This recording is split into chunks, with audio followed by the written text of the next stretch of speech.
Eu já conheci a história, a frase V de amor, mas V de luz. Né? Eu parei de comer durante 2 anos. E daí? Aí eu entrei no grupo, né, do Yahoo. Mas você não comia nada? Não, na verdade, quem vive de luz não come nada, não precisa comer mesmo, porque tem todo um passo, né? A gente entra no grupo, né, do Viver de Luz e tem toda uma orientação, tem toda uma literatura, mas acontece comigo, eu já comia muito pouco. Eu comia pouco e eu conversei com um rapaz lá do grupo, eu falei assim, olha, eu como muito pouco, eu não tenho fome. Ele falou assim, Juracy, você já está vivendo de luz. Ele falou, quando ele falou isso, foi um passo. Eu já não tinha fome, não tinha vontade de comer, mas eu não aconselho viver de luz, não. Eu acho até que é muito radical. Não, eu acho exatamente, tem que estar preparado. Tem que estar preparado e parece também que tem forças, assim, intuindo, sabe, lá em cima, assim, tanto para comer de menos e comer de mais. Exato. Então tem que buscar esse meio termo. Mas aí com o viver de luz eu perdi a fome, então me tornei, assim, frutariana. Eu estou mais feliz sendo frutariana. Sabe? Você Tomando não sente sucos, necessidade. Azeitona, eu adoro azeitona, e eu como tomate, como pepino, porque quem come fruta, come frutos e bagos, né? E grãos também, mas grãos eu não tenho necessidade. Quando eu tenho vontade, eu como grãos. E aí eu tô melhor, assim, adoro azeitona, não pretendo abrir mão.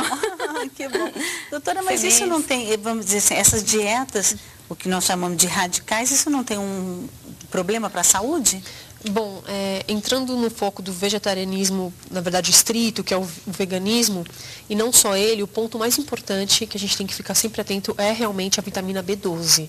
Tá? Então já está mais do que comprovado, né? A vitamina B12, ela é uma vitamina do complexo B e quando ela está deficiente numa dieta, ela pode levar anemia, transtornos assim, mentais, mal de Alzheimer, né? No futuro, aumento dos riscos cardiovasculares. Mas o que acontece? A B12, a melhor fonte dela e a maior são as carnes. Então isso é fato.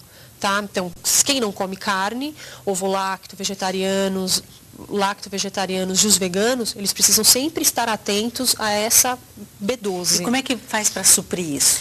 Para suprir a B12 em alimentos de origem vegetal, né, nós temos assim algumas fontes, mas não são fontes assim confiáveis, digamos assim, cientificamente, né, para o nutricionista, o médico trabalhar. Que a clorela, a alga-nori, tem alguns alimentos que têm essa B12, só que é uma B12 diferente. Mas o corpo não absorve. Não vai absorver, exatamente. Então não é uma fonte confiável. Como é que faz para substituir? Qual seria o método usado? O método é suplementação. Seria a única forma da gente suprir essa necessidade ou prevenir uma deficiência. Então tem a suplementação via oral, né, que esse nutricionista pode prescrever, e tem a injetável, só o médico pode prescrever, a intramuscular. Aí você fica tranquilo, né, você não vai se preocupar com B12 durante muito tempo, como uma forma de prevenir, né? O vegetariano estrito vai ter que utilizar. Então eu sou uma exceção. Porque eu terminei de fazer exames por outros motivos, né? E toda a série, eu não tenho deficiência de B12, eu nunca fiz complementação, não foi necessário. Suprir isso de outras formas. Então, Sila, porque a gente armazena a B12, então isso é importante também dizer. Então, a B12 é armazenada no fígado, né? E dependendo, isso é de cada um, que existe uma individualidade biológica, né? Você, enfim, resolve se tornar vegetariano, ou até mesmo você comendo carne, você pode ter uma deficiência de B12. Né? Então, isso pode levar muito tempo. Eu atendo gente em consultório, que de repente eu me tornei vegetariano há 3 meses. Vai fazer o exame, a B12 está baixa. E gente que eu também acompanho há muito tempo, e vamos acompanhar, vamos ver. E a B12 está tudo em ordem. Então, o armazenamento de B12 está adequado. Então, não precisa fazer. Mas eu sou a favor, assim, de sempre estar checando, e o nome do exame é B12 sérica. É o que o médico tem que pedir. O hemograma só não adianta. Não. E no seu site você disse que você era fumante, era onívora. Quando é que você tomou essa consciência, vamos dizer assim, que você começou a batalhar em proteção dos animais? Eu venho de uma família extremamente carnívora, né? A gente fala onívora, mas enfim, fica mais fácil. Meu pai do sul, churrasco todo domingo, carne todo dia em casa, e carne vermelha mesmo, aquela coisa. Fui habituada assim.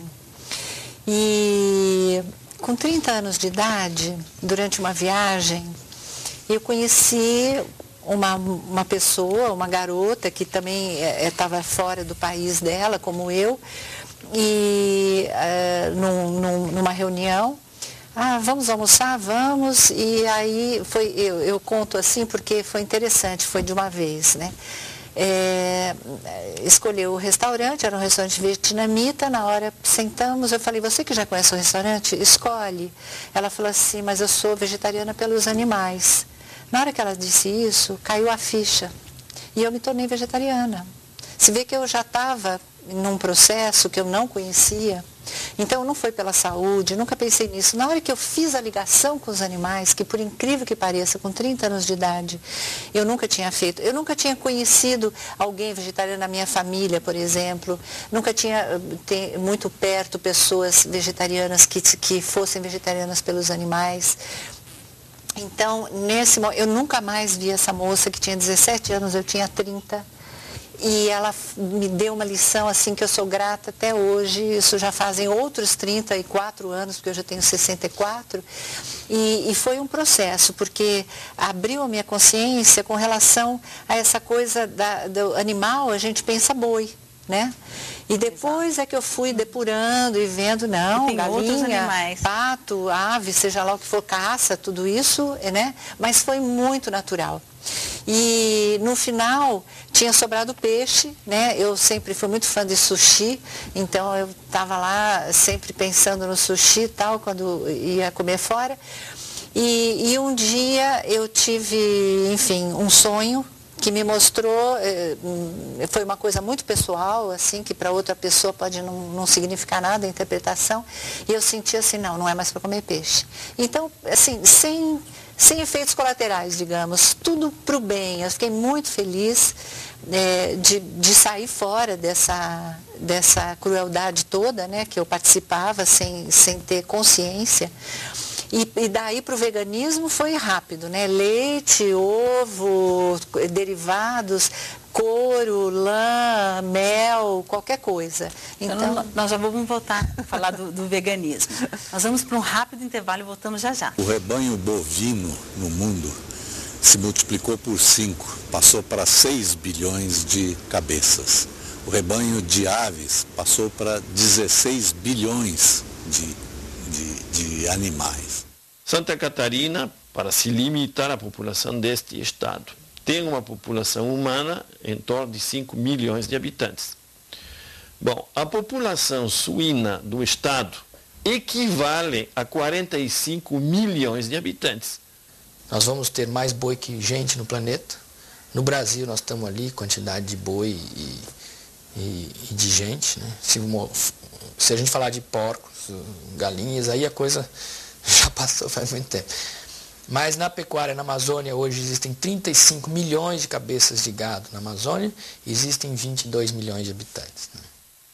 Neste momento mesmo está em discussão a questão do avanço da fronteira agropecuária na Amazônia. Está muito claro uma coisa, a pecuária foi a principal responsável pelo desmatamento da Mata Atlântica, foi a principal responsável pelo desmatamento da Caatinga e foi o principal fator de desmatamento do Cerrado e agora da Amazônia. Ainda uma outra consequência é a de infiltração nos lençóis freáticos e nos aquíferos subterrâneos dos medicamentos e dos hormônios que têm sido usados com as criações. Isso está se tornando um problema muito grave.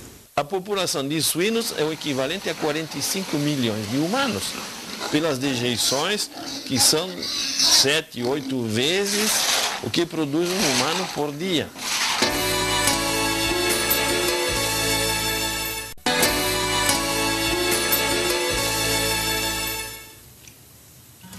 Estamos de volta com o nosso programa, aliás, e hoje falando sobre vegetarianismo.